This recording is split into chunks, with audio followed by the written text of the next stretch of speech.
په روان نړیوال جام کې د افغانستان فاسټ بالر په بې ادبي باندې ګیر شو. نړیوالې شورا هغه ګیر کړ او بیرته یې خپل هیواد ته ولېږه.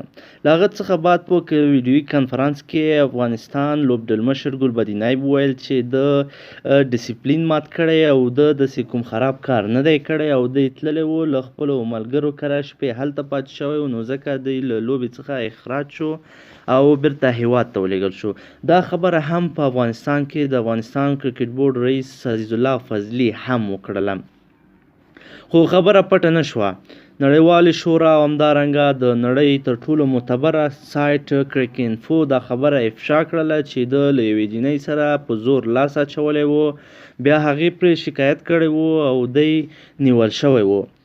کله چې دا خبرې افشا شوې په کابل کې افتاب عالم خپل غبرګون وښود چې دا خبرې ټولې دروغ او بې بنیاده او بې بنسټه دي. دا خبرې زه نه منم او زه به خپل دریځ د کرکټ بورډ په چوکاټ کې نړیوالې شورا ته زه څرګند کړم.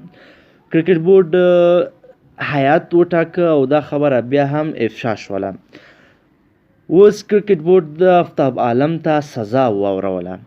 راځئ چې کرکټ بورډ څه وایي. کرکټ بورډ افتاب عالم ته سزا واوروله، خو افتاب یې نه مني. د افغانستان کرکټ بورډ خبر ورکوي چې افتاب عالم یو کال د کرکټ د ټولو لوبو څخه محروم شو. د افغانستان د کرکټ ملي لوبډلې دا ځوان تیز توپ اچوونکی د 500 ورځ نړیوال جام پر مهال د کرکټ بورډ او کرکټ نړیوالې شورا د اصولو او مقرراتو څخه پښه اړولې او له دې بندیز سره مخ شو.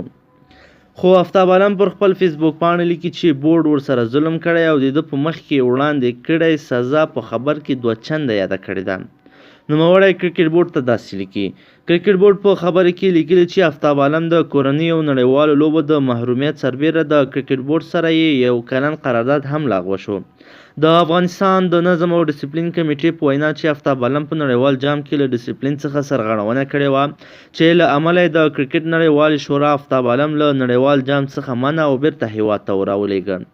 کمیټه زیاتوي چې د کرکټ نړیوالې شورا دا پریکړه د څېړنو وروسته افتاب ته واوروله او وروسته د شواهدو په ښکاره کولو سره د بورډ یا د کمیټې خپله پریکړه هم واوروله. افتاب عالم د نن غبرګون ترڅنګ څو ورځې وړاندې پر خپل فیسبوک پاڼې د کرکټ انفو نړیوالې ویب پاڼې د تورونو لګولو په اړه هم کلک غبرګون ښوولی و او د کرکټ انفو راپور یې بې بنیاده یاد کړی و.